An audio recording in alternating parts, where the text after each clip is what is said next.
سب سے پہلے تو ایک مرتبہ پھر اپنے رب کا شکریہ ادا کرتے ہیں کہ جس نے ہمیں یہ توفیق عطا فرمائی ہے. خدا کرے کہ یہ توفیقات جاری و ساری رہیں.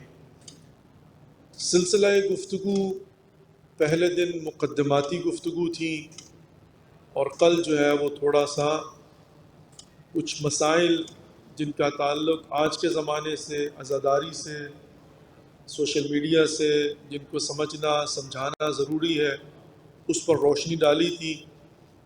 آج کوشش کروں گا کہ جس آیہ کریمہ کو تلاوت کرنے کا شرف حاصل کیا ہے اس کے ذیل میں چند ایک گزارشات جس کا تعلق بھی عزاداری سید الشہداء سے ہے وہ آپ کی خدمت میں پیش کروں. ایک مرتبہ پھر صلوات بر محمد و آل محمد.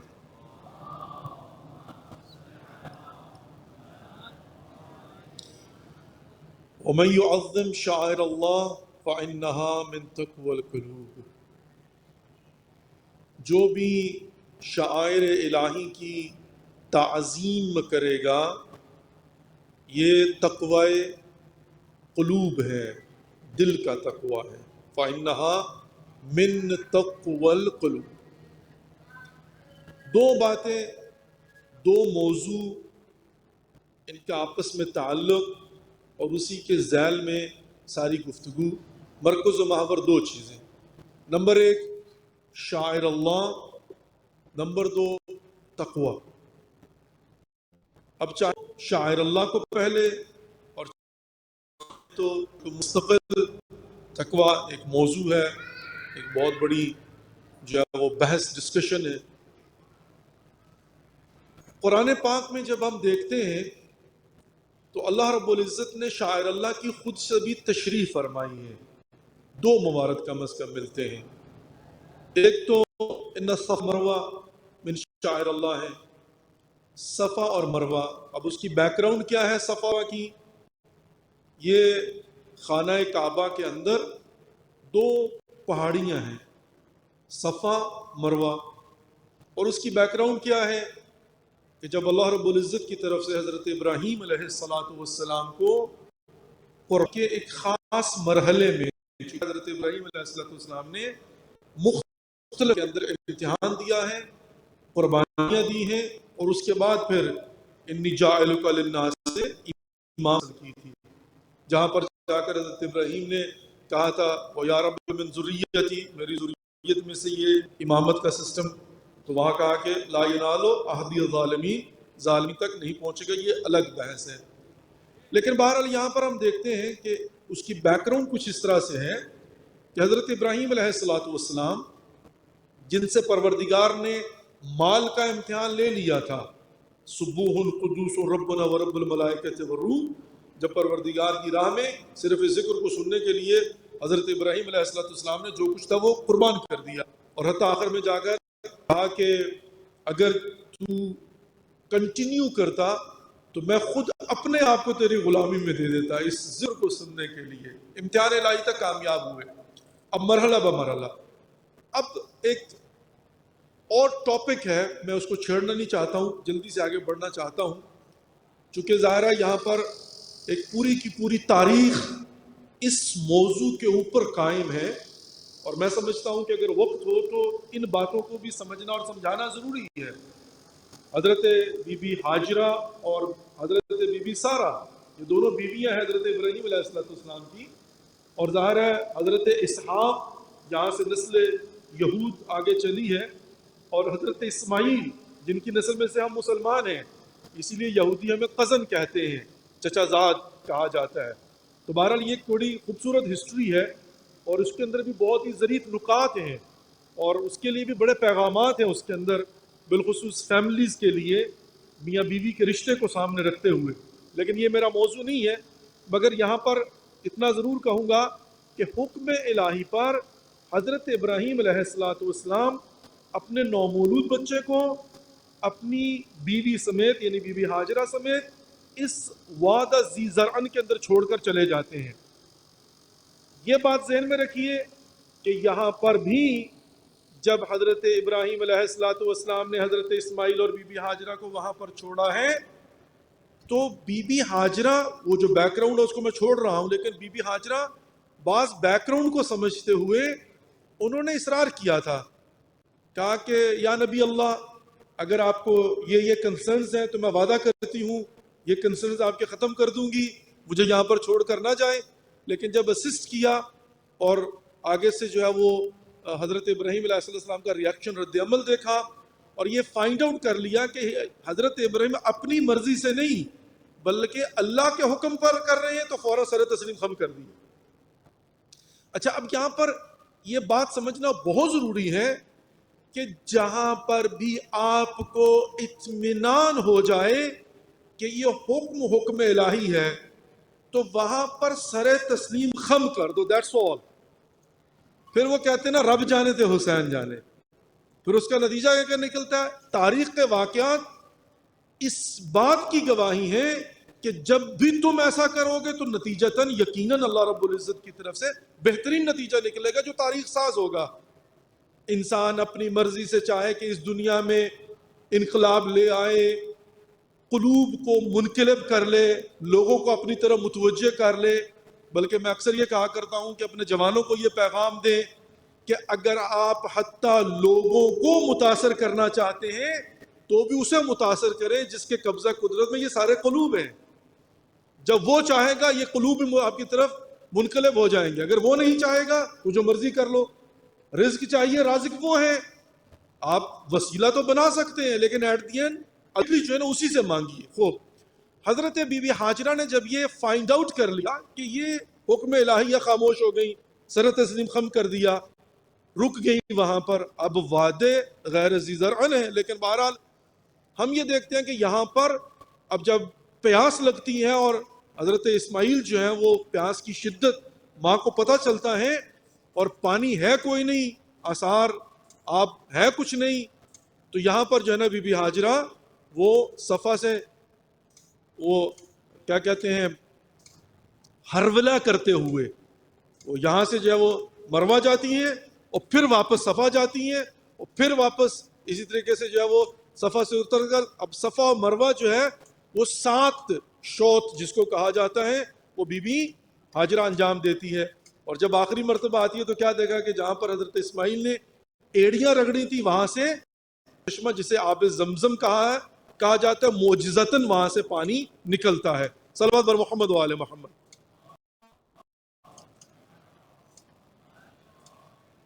اچھا، اب یہ صفا مروہ جو ہے، یہ ہرولہ جو ہے، یہ بی بی کی جو سنت بن گئی، یہ شاعر اللہ ہے، یہ عمل ہے، شاعر اللہ ہے. اچھا، پہلی بات تو یہ کہ شاعر اللہ، اور دوسرا بلدان جو ہے نا، یعنی یہ جو قربانی، اس کا گوشت قربانی، اس کو بھی شاعر اللہ کہا گیا. خوب، میں اگر اس پر انصاف کرنا چاہوں نا تو میرا خیال ہے کہ شاید 5-7 دن کم از کم اس کی تشریحات میں لگیں گے، لیکن میں جلدی سے نتیجے کی طرف بڑھنا چاہ رہا ہوں. امید ہے کہ آپ میرا ساتھ دیں گے اور ایک کم از کم کسی نتیجے تک آج اس مختصر سے وقت میں پہنچ جائیں گے. اب شاعر اللہ جس کی مثال اللہ رب العزت نے صفا مروہ اور یہ 2 دے دی، کیا اسی پر منحصر ہے؟ کیا فقط یہی ہے؟ نہیں عزیزان محترم، ایسا نہیں ہے. 2 کا ذکر کیا ہے.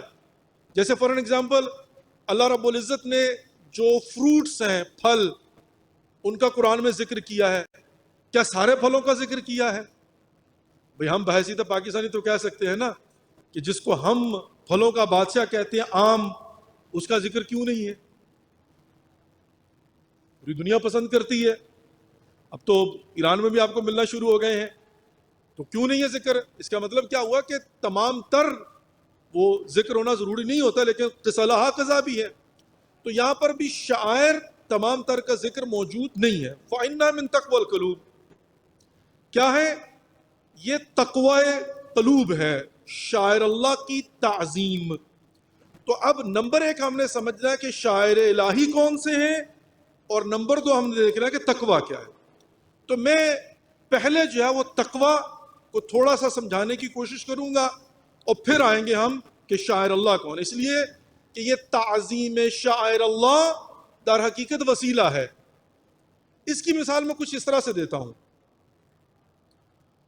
جیسے فار ایگزامپل سیب ہے، اب سیب کے اندر جو وائٹامنس پائے جاتے ہیں، اگر ڈاکٹر کہے کہ آپ سیب کھایا کریں، اب ویسے تو طلب اور رسد کے اوپر ہے، اب کسی جگہ پر تو جانور بھی سیب نہیں کھاتے، اتنی فراوان ہوتا ہے، اناروں کا مطلب جیسے کہا جاتا ہے ایران میں اتنے فراوان ہیں، لیکن کہیں پر وہ بہت قیمتی ہوتے ہیں، مطلب سیب کھانا ایک پریولیج سمجھا جاتا ہے، چونکہ مہنگے بہت ہیں، موجود نہیں ہے۔ اچھا، اب طلب اور رسد کی وجہ سے اب کہیں پر سیب نہیں مل رہا، تو سیب کے ایکول وائٹامن کہیں اور بھی ہوں گے نا، ڈیفینیٹلی کہتے ہیں گاجروں میں وہی کچھ پایا جاتا ہے، سیب میں ہوتا ہے، سیب نہیں ملتا تو گاجر کھا لیں۔ تو اس کا مطلب ہے ریسورسز جو ہیں وہ ان کی لئی فہرست ہوتی ہے، جس کو ایکولی کہا جا سکتا ہے، یہ نہیں تو وہ، جیسے یہاں میڈیسنز ہوتی ہیں تو میڈیسنز بھی کہا جاتا ہے کہ یہ فارمولا وہی ہے، لیکن بہرحال یہ فلاں کمپنی کی، یہ فلاں کمپنی کی ہے، اسی کے بنی ہوئی ہے۔ تو اب اس کو میں چھوڑتا ہوں، لیکن تقویٰ کیا ہے؟ عزیز محترم، تقویٰ جو ہے، الف لام میم ذالک الکتاب لا ریب فیہ ھدی للمتقین، یہ کتاب جو ہے وہ ھدی للمتقین ہے، قرآن۔ تقویٰ کیا ہے؟ یا ایھا الذین آمنوا کتب علیکم الصیام کما کتب علی الذین من قبلکم لعلکم تتقون۔ ماہ مبارک رمضان کے اندر پورا مہینہ 18 گھنٹے کی بھوک اور پیاس اور مبتلات روزہ کا خیال رکھنا، حلال لذات کو ترک کر دینا، اور حتیٰ یہاں تک کہ کہا کہ روزہ عام فقط مبتلاطات فقہی جو ہیں ان سے پرہیز ہے، روزہ خاص کہا کہ حتیٰ مکروہات سے بھی بچا جائے، پورا وجود آپ کا روزے کی حالت میں ہو، آنکھیں بھی روزے سے ہوں، کان بھی روزے سے ہوں، زبان بھی روزے سے ہو، پورا جسم، اور پھر کہا خاص الخاص کہ حتیٰ فکر بھی روزے سے ہو، یعنی آپ جو ہے نا کسی حرام کرنے کا سوچے بھی نہیں۔ اب ظاہر ہے روزہ اور اس کے تمام تر جو مشقات اور اس کی جو بھی جزیات ہیں، اس کے بعد حاصل کیا کرنا؟ لعلکم تتقون، تاکہ تم تقوی اختیار کر لو، حاصل کر لو۔ تقوی کیا ہے؟ خطبہ حمام مولا کائنات علی ابن ابی طالب علیہ الصلوۃ والسلام۔ تقوی کیا ہے؟ تقوی روح کی بینڈیج کا نام ہے۔ اگر کہیں پر آپ کے ہاتھ پہ زخم لگ جائیں اور پانی ضرر نقصان دہ ہو اور آپ پانی میں ہاتھ نہ ڈال سکے تو کیا کہا جاتا ہے؟ کہا کہ اس پر بینڈیج لگاؤ اور بینڈیج لگا کے پانی میں ہاتھ ڈال دو، آپ کے زخم کو کچھ نہیں ہوگا، ایسا ہوتا ہے نا؟ تو بالکل اسی طرح کی بینڈیج جو روح کی ہوتی ہے اس کا نام تقویٰ ہے، کہ جو آپ کو محفوظ رکھتی ہے حرام سے، جو آپ کو بتاتی ہے صحیح کیا اور غلط کیا ہے، محرمات سے بچنا تقویٰ ہے، واجبات کو ادا کرنا تقویٰ ہے، نمازوں کو پڑھنا تقویٰ ہے، حج کرنا تقویٰ ہے، زکوٰۃ دینا تقویٰ ہے، خمس دینا تقویٰ ہے، جہاد کرنا جس میں ہاتھ کٹ سکتے ہیں، آنکھ نکل سکتی ہے، گردن کٹ جاتی ہے، تقویٰ ہے، امر بالمعروف نہی عن المنکر، تقویٰ۔ عزیز محترم، تقویٰ جو ہے وہ ایک طاقت ہے، تقویٰ جو ہے وہ ایک ملاک اور معیار ہے، تقویٰ جو ہے وہ در حقیقت اگر میں یوں کہوں کہ ہر کامیابی کا راز ہے، اور ایسی آخرت کے لیے زاد راہ کیا ہے؟ تقویٰ۔ کتاب کو سمجھنا ہو تو کیا چاہیے؟ تقویٰ۔ مولا کائنات علی ابن ابی طالب کے قریب ہونا چاہیے، تقویٰ۔ کیوں؟ اس لیے کہ مولا امام المتقین ہے۔ تقویٰ ہوگا تو امیر المومنین آپ کے امام ہوں گے، تقوی کے بغیر کچھ کہا فجورہا وتقواہا قد افلح من زکاہا وقد خاب من دساہا۔ کامیابی اور کامرانی کا معیار اور ملاک کیا ہے؟ تقویٰ۔ اور اگرچہ عزیزان محترم یہاں پر میں، تاکہ آپ جو ہے وہ ہمارے دوست ہمیشہ کہتے ہیں کہ آقا بالکل ہی وہ کشکول ہی بنائیں، تو میں چلتے چلتے یہ بات ریمائنڈ کرواتا چلوں، آپ نے پہلے بھی کئی مرتبہ سنی ہوگی کہ تقویٰ اور اس کا کنیکشن، اور ہمیں تو فخر ہونا چاہیے، ہم تو بڑا فخر کرتے ہیں سینے پر جو ہے نا وہ کہتے ہیں بلند کر کے نا گردن کو، ہم کہتے ہیں الحمدللہ رب العالمین۔ ہمیں اتنی فکر نہیں ہے جتنی دوسروں کو فکر ہونی چاہیے۔ اس کی وجہ کیا ہے کہ مولا کائنات علی ابن ابی طالب جو امام المتقین ہیں، انہوں نے تقویٰ کے جو درجات ہمیں بیان فرمائے ہیں، جس میں جا کر آخری ابھی عرض کروں گا، تو وہاں پر آ کر ہم تھوڑے ریلیکس ہو جاتے ہیں، اور اس لیے بھی ریلیکس ہوتے ہیں۔ عزیز محترم، ایک مرتبہ ٹی وی چینل کے اوپر بحث ہو رہی تھی، اور ظاہر ہے یہ ہمارے جو دوست، ہمارے جو بھائی، تو یہ ان کو زعم ہے، ان کو گمان ہے، ان کو غرور ہے، حالانکہ غلط ہے. میں دعویٰ کر رہا ہوں یہاں سے بیٹھ کر، غلط ہے ان کو غرور. یہ سمجھتے ہیں کہ ان کی قرآن پر بڑی دسترس ہے اور ان کے اندر بڑے حافظ قرآن ہوتے ہیں، حالانکہ الحمدللہ رب العالمین دنیا جانتی ہے، بلکہ شاید یہاں پر بیٹھے بھی ہوا ہو، بلکہ کل مجھے ملے بھی تھے، حافظ قرآن کی کمی کوئی ہمارے اندر نہیں ہے. اور قرآن، ہاں اس میں بھی کوئی شک نہیں ہے، ہمارا دعویٰ یہ ہے کہ ہم ظاہر کے ساتھ ساتھ باطن قرآن کو بھی جانتے ہیں.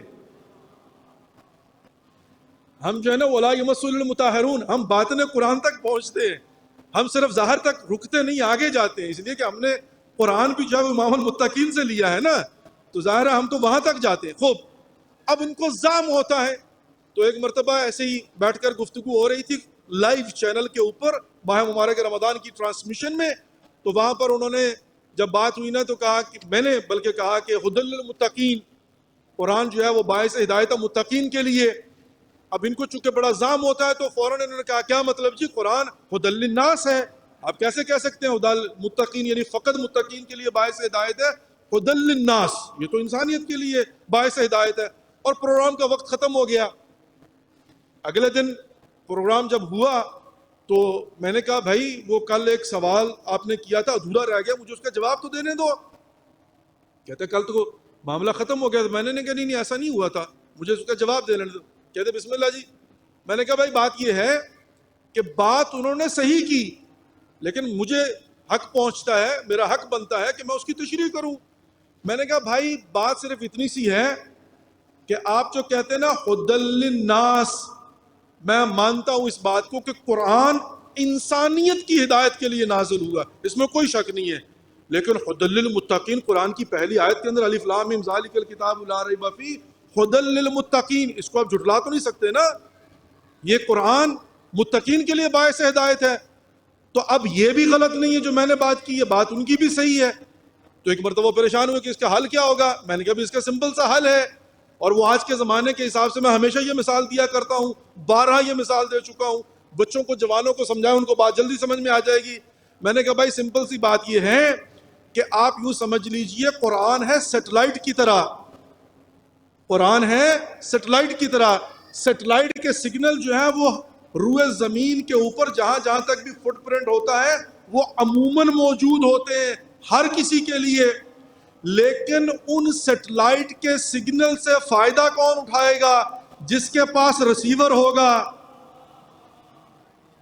سگنل تو موجود ہیں لیکن ریسیور چاہیے نا، تو جس کے پاس ریسیور ہوگا وہ سگنل پکڑے گا، اس کے گھر میں چینل چلیں گے. وائلہ بغل والے گھر میں اگر ریسیور نہیں ہے، ٹی وی موجود بھی ہو تب بھی سیٹلائٹ کا سگنل ہے لیکن اس کے گھر کا ٹی وی چینل نہیں چلے گا. تو میں نے کہا بھائی بات اتنی سی ہے، اللہ رب العزت نے قرآن کو انسانیت کی ہدایت کے لیے اتارا، لیکن جس کے پاس تقویٰ کا ریسیور ہوگا وہی سگنل پکڑ پائے گا.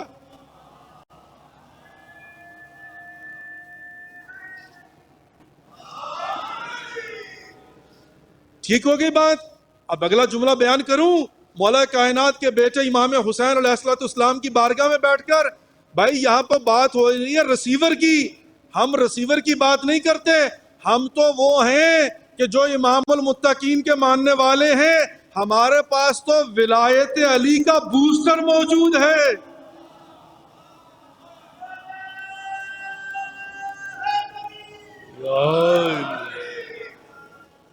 ہمارے پاس تو ولایت علی کا بوسٹر موجود ہے جس کا کام ہوتا ہے سگنلز کو پکڑ کر دوسروں تک پہنچانا،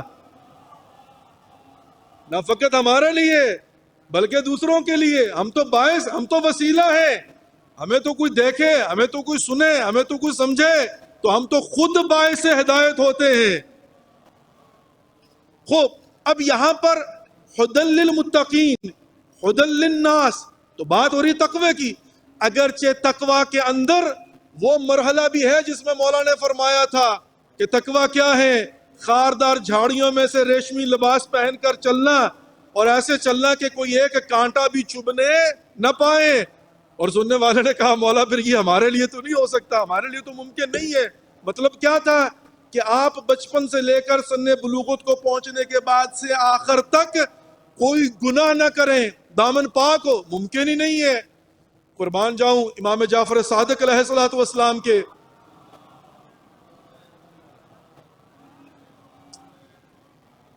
مولا سے کسی نے سوال کیا، یہ اپنا رسول اللہ، یہ تقوی کی تشریح جو ہے اس کے معیار پر تو ممکن ہی نہیں ہے پورا اترنا، یہ تو آپ کے۔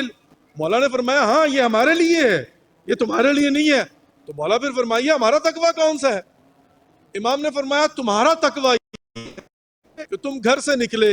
اب گھر سے نکلنے کا مطلب ہے زندگی کا سفر، سن بلوغت کے بعد تم گھر سے نکلے اور چلتے چلتے راستے گر گئے، ہمت نہیں ہاری، اٹھے، پھر چلنا شروع کر دیا، پھر گر گئے، پھر ہمت کر کے اٹھے اور چلنا شروع کر دیا۔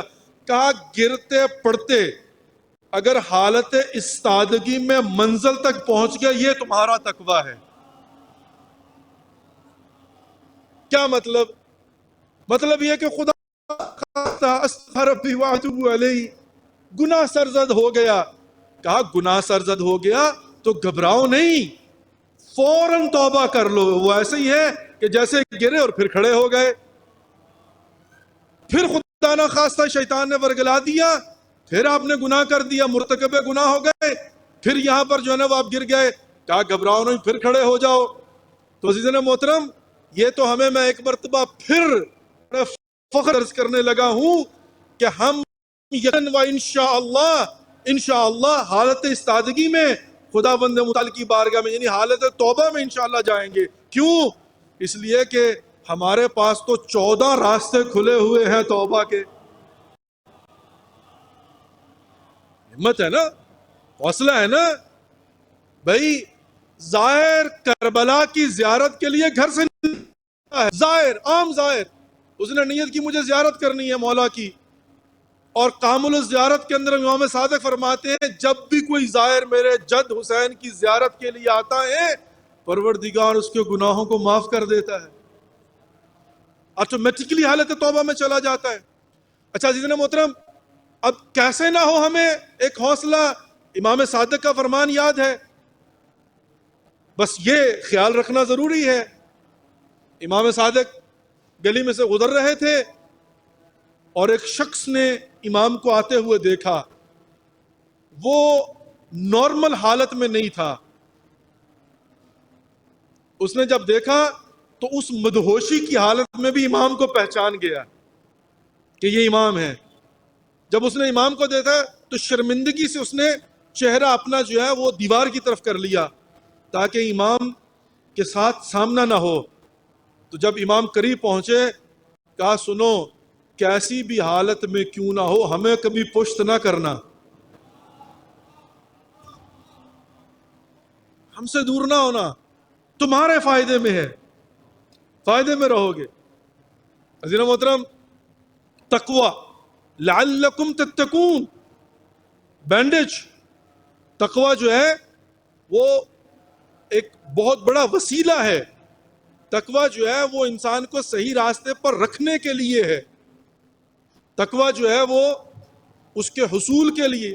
اچھا، اب یہاں پر آ کر تقوی، پہلے میں اس کو تھوڑا سا جو ہے نا وہ سمجھا دوں کہ تقوی جو ہے وہ کیا ہے۔ اب جیسا میں نے عرض کیا کہ پہلے چاہے تو آپ شاعر کو لے لیں، تقوی کو لے لیں، اب ایسے ہی تقوی سے بھی ایک آگے منزل جو ہے وہ نکلتی ہے، اور وہاں پر بھی پہلے کون سا بعد میں کون سا میں ڈیسائیڈ نہیں کر پاتا۔ تقوی یعنی انسان کو پتہ چلا نا تقوی ہے کیا، تقوی سے ہوتا کیا، تقوی کا فائدہ کیا ہے، تقوی سے ملتا کیا ہے۔ یا ایھا الذین آمنوا کتب علیکم الصیام کما کتب علی الذین من قبلکم لعلکم تتقون، تاکہ تم متقی ہو جاؤ۔ تو یہاں پر الظاہر تقوی آتا ہے ماہ رمضان کے روزے رکھنے کے بعد۔ آپ روزے رکھو، آخر میں آپ کو تقوی مل جائے گا، لعلکم تتقون، ظاہری تو یہی ہے نا۔ اچھا، یہ فرمان پروردگار ہے، یہ قرآن کی آیت ہے، لعلکم تتقون، تاکہ تم متقی بن جاؤ۔ یہاں پر روکیں، تاکہ تم متقی بن جاؤ، یعنی 30 رمضان کے بعد فیصلہ ہوگا کہ لعلکم تتقون، آپ نے تقوی حاصل کیا یا نہیں کیا۔ لیکن عزیزان محترم، عجیب ظرافت ہے یہاں پر، آئیے در رسول پر رسول اللہ صلی اللہ علیہ وآلہ وسلم خطبہ شعبانیہ، وہاں پر جب انہوں نے ماہ مبارک کی جو تشریح فرمائی ہے، ایھا الناس انہ قد اقبل علیکم شہر اللہ بالمغفرۃ والرحمۃ والبرکہ وشہر عند اللہ افضل الشہور لیالہ افضل اللیالی وایامہ افضل الایام وساعتہ افضل الساعات۔ اب جب یہاں پر تشریح کی ہے رسول اللہ صلی اللہ علیہ وآلہ وسلم نے خطبہ شعبانیہ کے اندر کہ اے انسانوں، تمہاری طرف اللہ کا مہینہ آ رہا ہے جو مغفرت کا مہینہ ہے، جو رحمت کا مہینہ ہے، جو برکتوں کا مہینہ ہے، جو بہترین مہینہ ہے، جس کے دن بہترین ہیں، جن کی راتیں بہترین ہیں، جس کے لمحات بہترین ہیں۔ اچھا، اگلے پیراگراف کے اندر جا کر اگلے مرحلے میں رسول اللہ نے کیا فرمایا؟ وَدُعِيتُمْ فِيهِ إِلَىٰ ضِيَافَةِ اللَّهِ، اور تمہیں دعوت دی گئی ہے اللہ کی مہمانی کے لیے۔ اسی لیے کہا جاتا ہے ماہ ضیافت، مہمانی خدا کا مہینہ، اسی لیے کہتے ہیں نا مہمان خدا۔ اچھا، اب جو آپ کو دعویت فیہ الی ضیافت اللہ بلا لیا، جب آپ بن گئے اللہ کے مہمان، تو اب کیا ہے؟ وَجُعِلْتُمْ فِيهِ مِنْ أَهْلِ كَرَامَةِ اللَّهِ، اور آپ کو قرار دے دیا گیا ہے اہل کرامت اللہ۔ یہ ذہن میں رکھیے۔ اور اہل کرامت اللہ کیا ہیں؟ پہلے یہ دیکھیں، انفاسکم فیہ تسبیح، نومکم فیہ عبادہ، عملکم فیہ مقبول، دعاؤکم فیہ مستجاب۔ کہا کہ اللہ نے تمہیں بلایا، مہمان بنایا، اور اہل کرامت اللہ سٹیٹس دیا۔ اور اہل کرامت اللہ کے سٹیٹس کا مطلب ہے کہ تمہارا سانس لینا تسبیح پروردگار، تمہارا سو جانا عبادت، تمہارے عمل مقبول، تمہاری دعائیں مستجاب۔ آپ تو بن گئے ولی خدا، اہل کرامت اللہ۔ بات سمجھ میں آ رہی ہے نا جی؟ کہ اہل کرامت اللہ کسے کہا جاتا ہے؟ ٹیمپرری طور پر۔ لیکن عزیز محترم، یہ جو اہل کرامت اللہ ہے، یہ بنتا کیسے ہے؟ ان اکرمکم عند اللہ اتقاکم، تم میں سے اہل کرامت اللہ وہ ہے، سب سے زیادہ مکرم وہ ہے جو سب سے زیادہ متقی ہے۔ میں نے پہلے عرض کیا نا، مجھے سمجھ نہیں آ رہی تقویٰ پہلے ہے یا اہل کرامت اللہ پہلے ہے؟ تو وہاں پر تو کہا لعلکم تتقون، بھئی متقی بنو گے تو اہل کرامت اللہ بنو گے۔ لیکن ہاں عزیز محترم، آج یہیں پر چھوڑ دیتا ہوں۔ بات سمپل سی ہے، اور وہ کیا ہے کہ ہاں اہل کرامت اللہ آپ تب بنیں گے جب تقویٰ حاصل کریں گے۔ لیکن یہاں پر پروردگار نے سیمپل کے طور پر ٹیمپریرلی کرامت اللہ کا سٹیٹس دیا ہے کہ محسوس تو کرو تمہاری سانس تسبیح کیسے بنتی ہے، تمہارا سونا عبادت کیسے بنتا ہے، تمہاری دعائیں مستجاب کیسے ہوتی ہیں۔ جیسے کہ پروردگار نے کہا کہ جب تم تقویٰ پرہیزگاری کے ذریعے زندگی کر کے آؤ گے تو قیامت کے دن جنت دوں گا، لیکن کربلا کو بھی بہشت کا ٹکڑا بنا کر کہا آ کر دیکھ تو لو بہشت ہوتی کیسی ہے۔ سمپل، کیا پہلے دیکھ لو، پسند آئے تو پھر اس کے لیے محنت کرو۔ عزیزان محترم، پروگرام تھوڑا لیٹ شروع کیا ہے، دامن وقت میں گنجائش نہیں ہے، اور یقیناً ہم نے بہت لمبا سفر جو ہے وہ کرنا ہے۔ صلوات بر محمد و آل محمد۔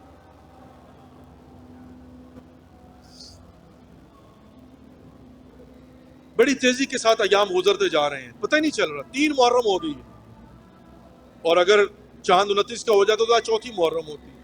اور اس لیے محترم، ایک دن اسی طرح سے بیٹھے ہوں گے، عاشور گزر گئی ہوگی، اللہ کرے کہ خیر و عافیت کے ساتھ گزرے۔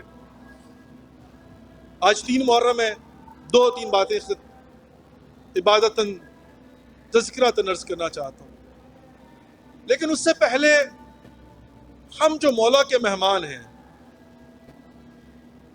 حوصلہ اور تسلی کے لیے کہ جب آپ مولا کے مہمان بن جائیں تو پھر مولا کتنے کریم ہیں۔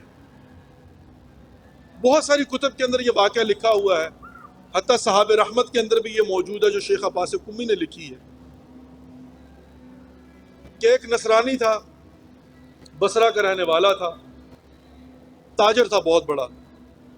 اس کے بغداد کے دوست نے کہا کہ بصرہ شہر چھوٹا ہے، بغداد بڑا ہے، اپنا کاروبار لے کر یہاں پر شفٹ ہو جاؤ بغداد میں.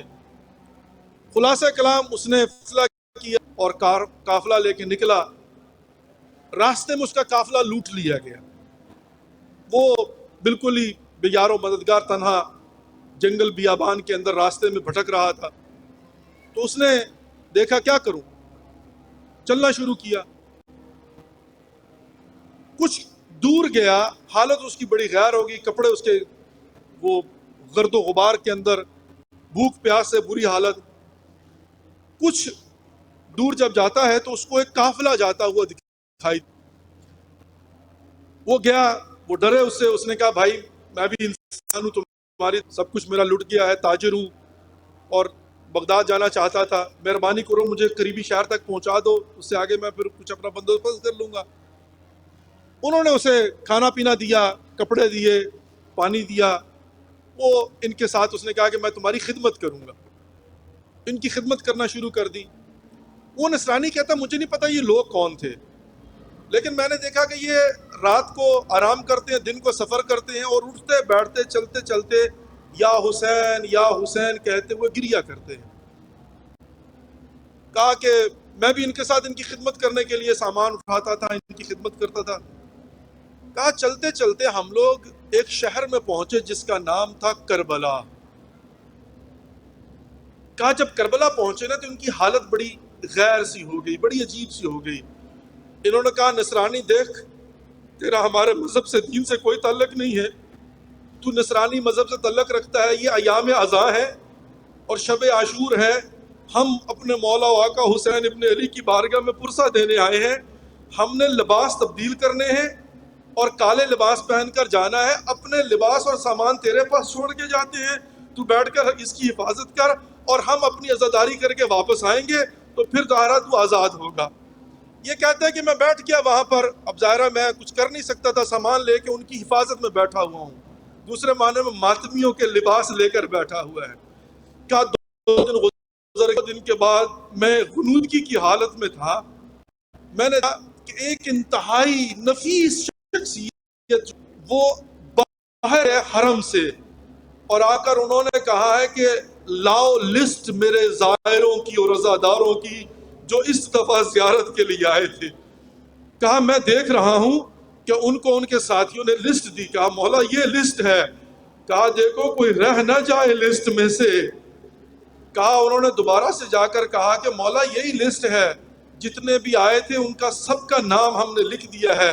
ایک مرتبہ ان بزرگوں نے کہا کہ ایک وہاں باہر بھی تو بیٹھا ہوا ہے جس نے ماتمیوں کا سامان حفاظت میں لیا ہوا ہے، اس کا نام تم نے کیوں نہیں لکھا؟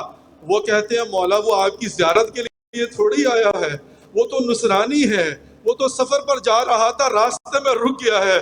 تو کہا ان بزرگوں نے کہا اگرچہ وہ نصرانی ہے، میری حدود میں آ گیا، میرا مہمان ہے، اس کا بھی میری گردن پر حق ہے. کہتے ہیں کہ جب ہم واپس گئے ہم نے دیکھا یہ اپنا منہ پیٹ رہا ہے، حسین حسین کر رہا ہے، یہ رو رہا ہے. ہم نے جا کر کہا تجھے کیا ہو گیا ہے، تیری حالت کیوں غیر ہو گئی ہے؟ اپنے مولا کی زیارت کر کے تو ہم آئے ہیں. کہا باقی باتیں بعد میں بھی حسین کی زیارت کرنا چاہتا ہوں، مجھے بتاؤ میں کیا کروں کہ مولا کی بارگاہ میں جا سکوں. کہا تو کلمہ پڑھ لے، مسلمان ہو جا. کہا اسی جگہ پر وہ مسلمان ہوا اور مولا حسین کی بارگاہ میں آیا. میں کہوں گا مولا اگر نصرانی بھی آپ کی بھی یہاں جوار میں آ جائے وہ آپ کا مہمان ہوتا ہے. مولا ہم گناہگار اور خطا کار ہیں، آپ کے ظاہر ہیں، آپ کو پرسہ دینے آئے ہیں، کالا لباس پہن کر آئے ہیں. مولا اپنی ماں فاطمہ الزہرا سے سفارش کر کے ہماری شفاعت کا بندوبست کر دیجئے گا. اجرکم اللہ. آج 3 محرم ہے، 3 محرم ہے، حسین ابن علی کریم ابن کریم ہے. عزیزان محترم ورود کربلا ہوتی ہے، امام کربلا کی سرزمین پر تشریف لاتے ہیں. جانتے ہیں نا کہ سب سے پہلے حر ابن یزید ریاحی آیا تھا. اس نے آ کر امام کا راستہ روکا، اگرچہ نماز امام کے پیچھے پڑ رہی ہے. کہا جاتا ہے کہ اگر کوئی کوفہ شہر میں جا کر پوچھتا کہ شہر کے معززین میں سے سب سے شریف، مشہور، بڑا کون ہے، تو ان میں سے ایک نام حر کا تھا. آیا، کہا مولا آپ کربلا سے آگے نہیں جا سکتے، اجازت نہیں ہے مجھے. امام نے جانا چاہا، اس نے غستاخی کی، اور غستاخی کرتے ہوئے امام کے گھوڑے کی لگام کو پکڑ لیا. کہا مولا آپ آگے نہیں جا سکتے، میں نے آپ کے پیچھے نماز ضرور پڑھی ہے، پانی بھی پیا تھا، امام نے پورے لشکر کو پانی پلایا تھا. جب پہنچے تھے نا تو امام نے دور سے دیکھا کہ لشکر آ رہا ہے. جب قریب پہنچے نا تو اس نے کچھ نہ چاہیے. امام نے کہا رکو عباس، پہلے ان کو پانی پلاؤ، اور دیکھو جانوروں کو تب تک پانی پلانا جب تک وہ سیر ہو جائیں. اور عزیزنا محترم جانتے ہیں نا کہ جب سیر ہو کر انہوں نے پانی پی لیا تھا تو کہا تھا اب بتاؤ بات کیا ہے، کیا میرے لیے آئے ہو یا میرے خلاف آئے ہو؟ تو کہو مولا بس میری مجبوری ہے. ایک مرتبہ اس نے ہاتھ ڈالا ہے، مولا کی لگام ہے. امام حسین علیہ السلام نے کہا سکل تم مک، تیری ماں تیرے غم میں روئے. اس نے جب اتنا سنا نا کر امام پر دیکھ کر بے بس ہو کر کہتا ہے کوئی اور عرب میری ماں کا مجھے تانا دیتا، میں پلٹ کر وہی کہہ دیتا، لیکن مولا میں یہاں گستاخی نہیں کر سکتا اس لیے کہ آپ کی ماں فاطمہ الزہرا ہے. اجرکم اللہ، اجرکم اللہ. مادر حسنین کی اہمیت جانتے ہیں؟ کہا مولا کوئی اور عرب مرد یہ جملہ مجھے کہتا، میں پلٹ کر وہی جملہ اسے کہہ دیتا. عرب زبان کی کاٹ برداشت نہیں کرتے. کہا مولا لیکن میں وہ ساخی نہیں کر سکتا اس لیے کہ آپ کی ماں فاطمہ الزہرا ہے. عزیزان و محترم ایک مرتبہ چلا گیا، امام رک گئے وہاں پر. اب چونکہ اس نے فاطمہ الزہرا کا احترام کیا تھا، اس کے دل میں بی بی کا احترام تھا. پہلو شکستہ بی بی کیسے جہنم کے راستے پہ چھوڑ سکتی تھی؟ جب پتا تھا کہ بی بی کے نام کا احترام کیا ہے.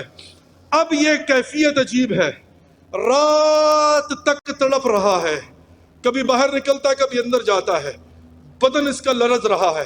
اس کے بیٹے نے کہا بابا تو اتنا بہادر ہے، اتنا شجاع ہے، اتنا بڑا کمانڈر ہے، اتنی فوج تیرے پاس ہے، بابا تو کام کیوں رہا؟ کہا بیٹا تو نہیں جانتا، میں اپنے آپ کو جنت اور جہنم کے درمیان پا رہا ہوں. صبح ہوتی ہے، یہ فیصلہ کرتا ہے، جس نے بی بی فاطمہ الزہرا کا احترام کیا تھا یہ فیصلہ کرتا ہے. ایک مرتبہ اپنے بیٹے سے کہتا کہ بیٹا میرے پیچھے آ جانا. اس نے گھوڑے کو ایڑی لگائی، ادھر سے یہ چلا، ادھر سے فرزند زہرا نے کہا عباس اٹھو میرا مہمان آ رہا ہے. اللہ کریم ابن کریم حسین کہ عباس اٹھو استقبال کے لیے، میرا مہمان آ رہا ہے. عباس نے قریب آتے ہوئے دیکھا کہ مولا یہ آپ کا مہمان ہے، اس نے تو ہمارا راستہ روکا تھا، یہ تو حر ہے. کہ عباس اس وقت دشمن تھا، اب یہ دوست بن کے آیا ہے. تو حر گیا، سلام کیا، وہ نہیں چاہتا تھا گھوڑے سے نیچے اترے. مولا مجھے آنے کی اجازت دیجیے. نہیں رکو، نیچے اترا. کہا تو دشمن بن کے آیا تھا، پانی تھا تیرے جانوروں کو بھی پلا دیا، اب تو دوست بن کے آیا لیکن پانی نہیں ہے. کہا مولا اجازت دے دیجئے. مورخین نے لکھا ہے کہ جب اس کو اجازت ملی نا، اور اس کو جلدی بڑی تھی، جب اٹھ کے جانے لگا رہا تو کہا مولا اجازت ہے آپ کی بہن سے بھی جا کر معافی مانگ لوں، جا کے شہزادی زینب کو بھی کہہ دوں شہزادی مجھے معاف کر دینا. لیکن اس کو جلدی بڑی تھی. شیخ مطہری لکھتے ہیں کہ اس کو جلدی کیا تھی؟ کہا اس کو جلدی اس بات کی تھی، ڈر رہا تھا کہ میں تھوڑی دیر کہیں اور رک گیا، کہیں ایسا کوئی بچہ نکل کے آئے اور وہ مجھے پہچان لے اور کہے یہی تو ہے جس نے ہم پر پانی بند کیا تھا. ڈر رہا تھا. عزیزانو ایک مرتبہ اجازت مانگی. کہا مولا مجھ سے پہلے میرا بیٹا جائے گا. سنیں گے ایک مرتبہ حر کا بیٹا جاتا ہے، جنگ کرتا ہے، شجاعت کے جوہر دکھاتا ہے، اور ایک مرتبہ اپنے بابا کو پکارتا ہے بابا میں گر رہا ہوں، بابا میری مدد کو آئیے. حر چلتا ہے آہستہ آہستہ قدم اٹھاتے ہوئے، یہ سوچتے ہوئے میرا جوان بیٹا مارا گیا، میرا جوان بیٹے کی لاش گر گئی، میں اپنے بیٹے کی لاش کو کیسے دیکھوں گا. اب اس سے چلا نہیں جا رہا نا، لیکن جب پہنچتا ہے تو کیا دیکھتا ہے؟ اس سے پہلے امام حسین اس کے جوان بیٹے کی لاش پہ بیٹھے ہیں، کا ہور ہمت سے کام لے، جلدی نہ کر، آگے نہ، وہیں پر رک جا۔ بوڑھا باپ جوان بیٹے کا لاشا نہیں اٹھاتا، اور مجھے لاش اٹھانے دے، میں ہاتھوں کو جوڑ کر کہوں گا مولا آج آپ سے یہ برداشت نہیں ہو رہا کہ بوڑھا باپ جوان بیٹے کا لاشا اٹھائے۔ مولا وہ لمحہ کیسا ہوگا جب 18 سال کا علی اکبر ہوگا اور اس کی باہیں آپ کی گردن میں ہوں گی، اس کا سینہ آپ کے سینے کے ساتھ ہوگا، اور آپ کہیں گے ہاشمی بچوں آؤ، حسین سے لاشا نہیں اٹھ رہا۔ اجرکم اللہ، اجرکم اللہ، اجرکم اللہ۔ مولا حسین کی بارگاہ میں بیٹھے ہیں، اجرکم اللہ۔ 3 محرم ہے، یہی حق بنتا ہے، سرزمین کربلا ہے، مولا حسین آپ کی آوازیں سن رہے ہیں، مولا حسین آپ کی ان بلند آوازوں کو اپنی بارگاہ میں قبول و منظور فرمائے، اس پرسے کو اپنی بارگاہ میں قبول و منظور فرمائے۔ عزادارو، ایک مرتبہ جوان بیٹے کا لاشا اٹھا کر حسین لے آئے۔ اب حر نے کہا مولا مجھے اجازت ہے، کہا حر جاؤ، تمہیں اجازت دی، معافی مانگ کے گیا، کہا تھا نا کہ حلی توبہ، مولا توبہ ہے نا میری بھی، کہا ہاں تجھے معاف کیا، جاؤ۔ ایک مرتبہ حر گیا، سنیے گا یہ کتنے قریب حسین ہے، ایک مرتبہ حر جاتا ہے، حر بھی جا کر جب اپنی شجاعت کے جوہر دکھا بیٹھتا ہے، ایک مرتبہ زمین پر گرتا ہے، گرنے کے بعد آواز دیتا مولا حسین میری مدد کو آئیے، مولا میں گر گیا ہوں۔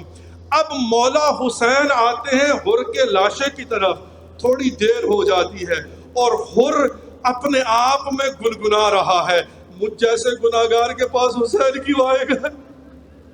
اللہ اکبر، میں نے کیا کیا ہے حسین کے ساتھ؟ اب میرے مولا کیوں آئیں گے میرے پاس؟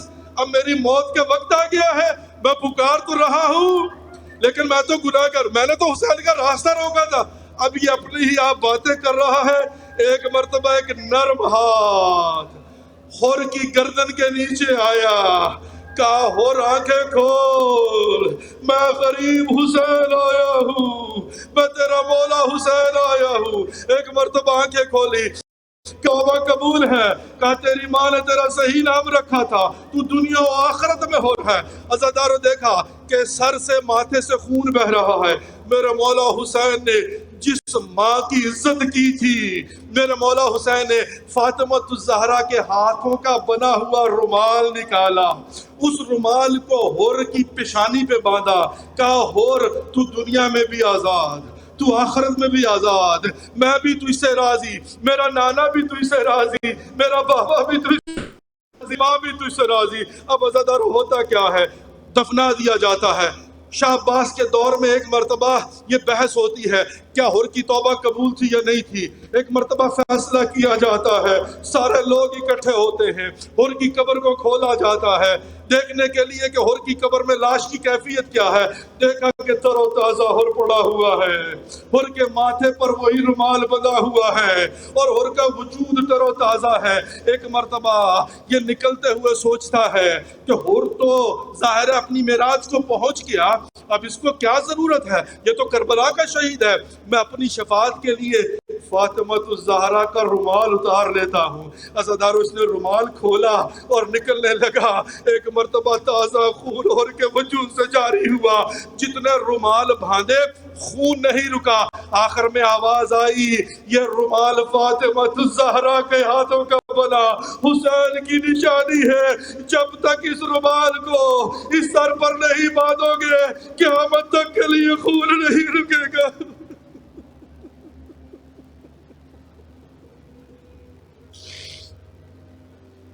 اللہ لعنت اللہ علی قوم الظالمین وسیعلم الذین ینقلبون۔ پروردگار ہماری اس قلیل سے بات کو اپنی بارگاہ میں ہدیۃ مقبول و منظور فرمائے، آپ کے اور ہم سب کی توفیقات خیر میں اضافہ فرمائے، آپ کو اور ہم سب کو اجر عظیم فراوان نصیب فرمائے، بر محمد و آل محمد۔